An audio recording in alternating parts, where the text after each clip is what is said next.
Today we're here to discuss a number of matters affecting our school community and society today. And these listening sessions are about all of us trying to communicate effectively in an environment where we can really listen. When we come together about sensitive matters, we have to be open to each other, to listen attentively, and have that sensitivity about these sometimes uncomfortable topics.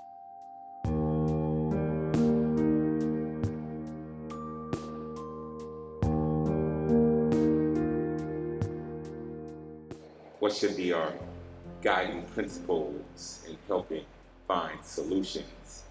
And that is $1 million question in terms of trying to find solutions, especially the disparities that are seen in the criminal justice system.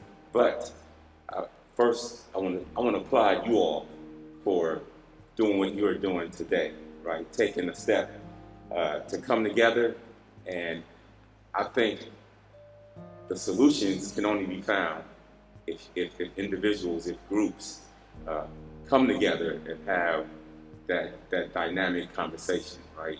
Maybe the central part of being a good human is empathy. And if you are really willing to not only understand that people are different or that there are different perspectives, but understand what it might feel like for the other person in their situation. Not in a moment, but wherever they came from.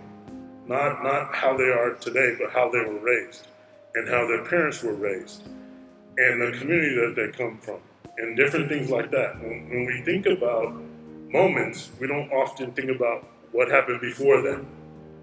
There's a Chinese idiom, kind of like a story that says, you're like a frog in the well, right?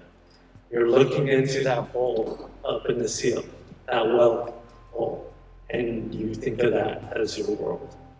But they never actually got out of that well to look at the big picture.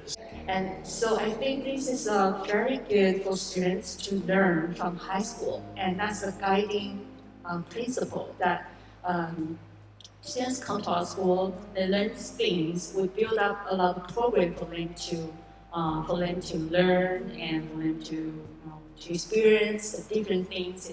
And once they leave the school, they will know the world is big, and they will know everyone is different.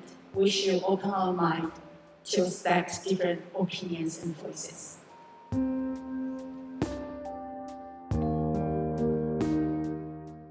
It's a continuous process, right? It's a continuous process in terms of having that conversation. It can't be a one-time training. It can't be a one-time conversation. It can't be a one-time dialogue. But this type of conversation has to continue on in order to find the solutions, find the problems, and see what steps need to be taken in order to solve the disparities. And it's more of just a thank you for providing this space for us to hear about what people are experiencing and hopefully continue the conversation so that other people will feel comfortable to come forward and say how they're feeling.